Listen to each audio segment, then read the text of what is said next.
Welcome to an introduction to Python course. In this video, we're going to look at some of the operators and expressions in Python. Let's get into it. We will focus on arithmetic operators, specifically the ones we have on this table, and as we progress with this course, we will add more. The operators addition, subtraction, multiplication, and division are very basic, and my assumption is that we understand how they work. So, I'll focus on integer division, also known as floor division, modulus, and exponentiation operator. Integer division. How do we calculate integer division or floor division? Well, in the case of A floor division B, you have to first calculate A divided by B. Get the answer and then find the floor of that answer. The floor is the largest integer or a whole number less or equal to your answer. Let's look at some examples. To calculate 2 floor division 3 as an example, you first have to calculate 2 divided by 3, and you can do that using long division method, which says that first you have to check if 3 goes into 2. And in our case, you can see clearly that 3 cannot go into 2, and you already know that the answer will start with 0 point something. So we will add 0 to 2, and now 3 can go into 20, and it goes into 26 times. 6 multiplied by 3 gives us 18, and 20 minus 18 is 2. So now you repeat the same process. 3 cannot go into 2, so you add 0 to 2, making it 20. 3 can go into 26 times. 6 multiplied by 3 is 18, and 20 minus 18 is 2. And you can see that this will go on, and your answer will be something approximating 0.666666667 to round it off. So that would be what you get when you divide 2 by 3. That's the first step. The second step, you want to find the floor of the answer you get from the division. So to find the floor, we make use of a number line because that makes things easier. Remember, with a floor, you're looking for a largest whole number or an integer that is less or equal to 0.6667. 0.667 is between 0 and 1. So the floor of 0.667 is 0 because 0 is the largest integer less than 0.6666. So that becomes the answer for 2 floor division 3. To practice more on this, go to an IDE of your choice. I'm using PyCharm, and use a print function to print a floor division of any 2 numbers. Solve it first using the technique I just showed you, and then compare your answers with the Python answer. For instance, we just solved this 2 floor division 3, and we got 0 is our answer, and compare it with Python. All I have to do is just run this and compare the answer with the answer I got. In this case, we did it correctly, so we got 0. Python gives us 0. Say I change this number to adding a negative unit operator in front of 2, making that minus 2 floor division 3. Well, to evaluate this using the same technique, what I'll do first is I'll find the division of minus 2 divided by 3, and that will give you minus 0.6666667, and that is the value between 0 and minus 1. If you go to your number line, minus 0.666 is between minus 1 and 0. So the largest integer less than minus 0.6 is minus 1. That is the floor of that value, and that is my answer for minus 2 floor division 3.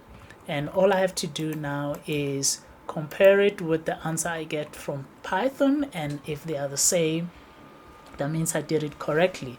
The more you practice like this, the better you will get at solving expressions with floor division operators. Moving on to modulus operator.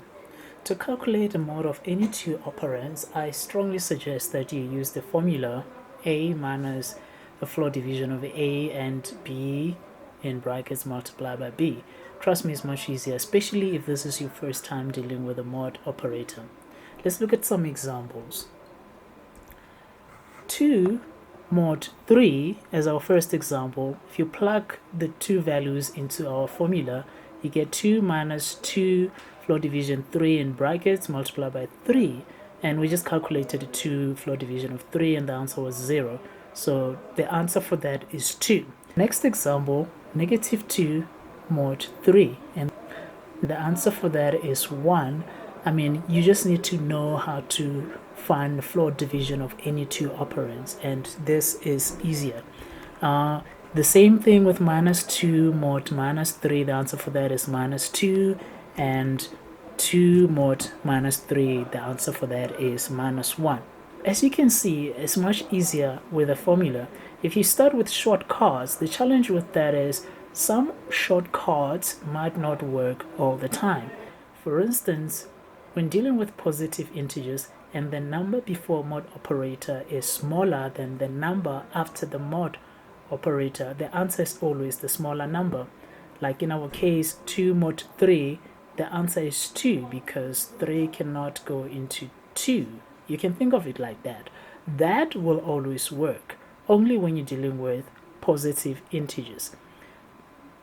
And the other one is if you are dealing with positive numbers and the number before mod operator is bigger than the number after the mod operator, then the remainder is always the answer you will get. Looking at the second example, 8 mod 3, the answer is 2 because 3 goes into 8 twice and the remainder is 2. Now, this only works if both 8 and 3 are positive numbers. Alright, as you can see with the other examples, that if you're dealing with negative numbers, you're not going to get the same answer. So when it comes to negative numbers, I'd suggest you use the formula. You can't just say the difference between the numbers is the answer. That's not always correct. Just like with our previous example, you can go to an IDE and try these numbers yourself. Exponentiation operator. The exponent operator is different from the other operators in that it is right-side binding. That's the right associative property in math. And what that means is that given an expression x to the power of y to the power of z, when you evaluate this expression, you start with y to the power of z, then x to the power of the result of y to the power of z. Not the other way around, not x to the power of y and the result of that to the power of z. Let's look at some examples to sort of make this clearer. Here you can see that you start with 2 to the power of 3, and then lastly 2 to the power of the result of 2 to the power of 3, which is 8. Brackets used correctly here helps in evaluating this expression. And another example, and this is not how not to do it. This is doing it incorrectly. Starting by evaluating the first operator will always give you incorrect results, because what you're saying is x to the power of y, and the result of that, you raise that to the power of z. That is not correct. Assignment operators. Assignment operators are generally evaluated last because you are assigned a value, and a value is what you get after evaluating an expression, and you assign that to some variable. So the act of assignment is always last. These are compound assignment operators, and you need to know how to evaluate them. Look at the example column and see the equivalent expressions for better understanding.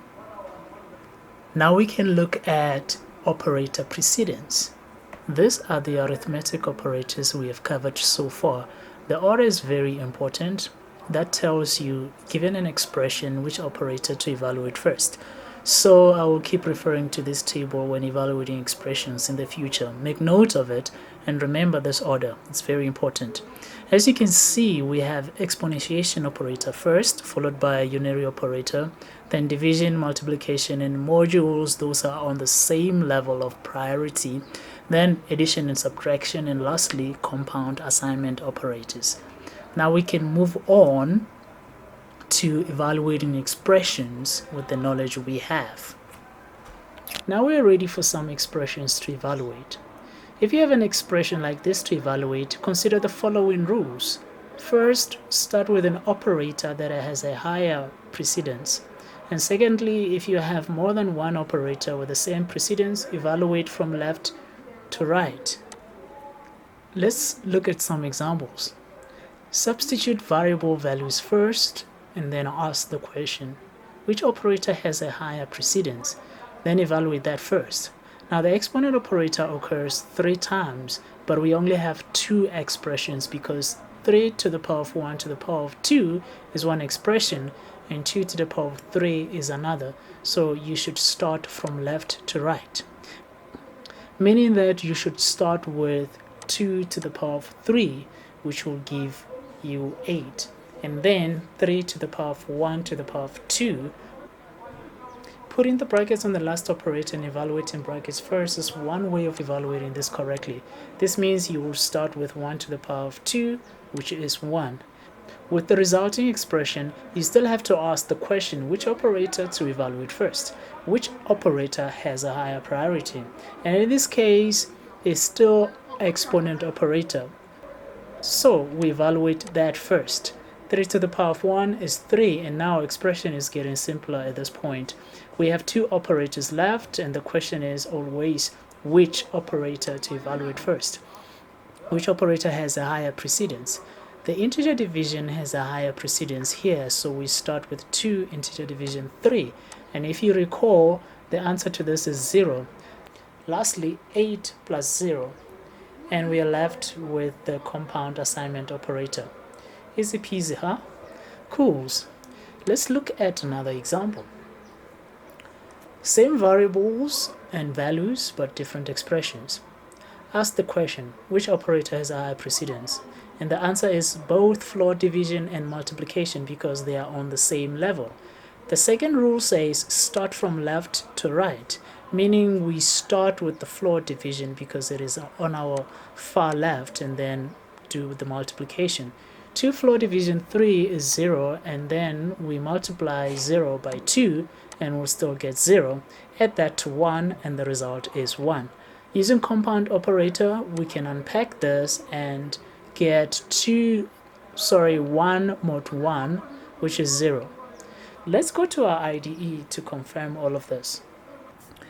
To test if you have evaluated your expressions correctly, you can use a Python IDE or IDLE to test the final values of your expression, as I've done here, and these are the expressions we just evaluated, and I'm printing the final values of A. And from the slides, we know why the answers are 0 for both expressions. As an exercise, create any random expression, create about 5 expressions, run them in Python to get the answers first, and then using the rules we just discussed, showing a step-by-step why the Python answers are correct. Share that with me. I would like to see. Sharing is caring. And also we get to have discussions. Cools. Now in our next video, we're going to look at making decisions in Python.